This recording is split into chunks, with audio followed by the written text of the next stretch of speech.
the college admissions competitiveness that you faced doesn't apply to your kid. If 30 years ago, this is not a caricature. I get calls still from parents who say, hey, I got into college, and they're talking 30 years ago, and I wasn't that competitive, so I'm not very worried about my kid who's more accomplished than me. Well, your kid needs to be way more accomplished. The criteria have changed significantly.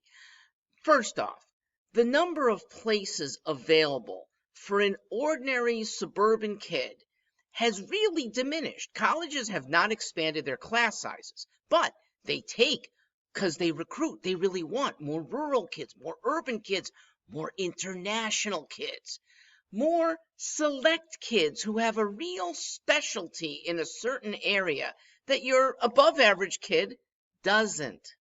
The above average kid, good grades, good GPA, gets worked over if there's no extracurricular real highlight.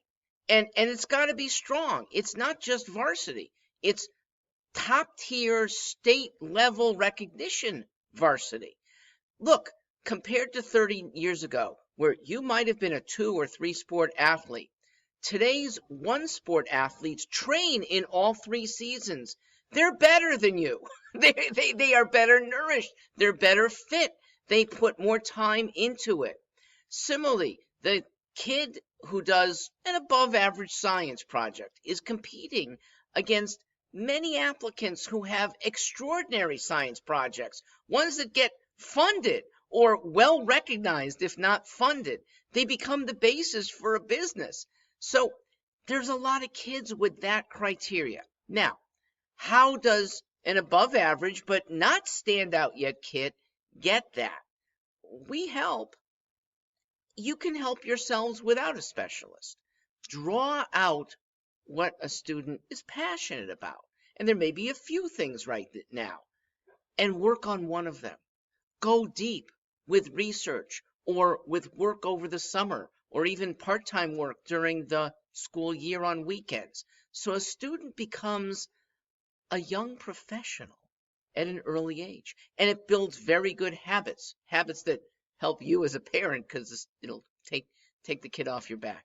Now, what if the parent or the student doesn't have a passion yet? I do think that's what 8th and 9th and maybe even 10th grade are there to explore, introducing students to various different outside of school things and see what she or he latches onto. Again, 10th grade, it's getting a little late. Once you have that passion, you build it in 10th, you build on it 11th, and then you can write a very compelling college essay, and then a really beautiful thing happens. You might not need to go to the most competitive college. The most competitive colleges are still a very good conduit for people without real specialties to still get into high-level graduate programs or recruited right out of school for high-level banking and law firms and medical fields. But if you already have a specialty, the college that is the best at that specialty might not be name high rank, but gets their kid a career, a satisfying one, a well-paying one.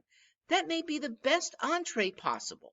So please, if you're listening to this while your child is still young, okay, they're 7th, 8th, maybe 9th grade, work on with your child those extra experiences that allow the 10th and 11th grader to really hone in and make themselves really attractive to all colleges.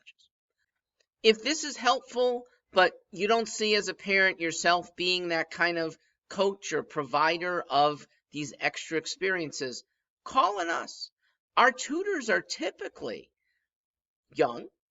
They've been through that process themselves, and they begin now to help your child expand and go deep in 1 or 2 special areas. We're good at it. Give us a call. I'm Mark Greenstein for Ivy Bound and for you.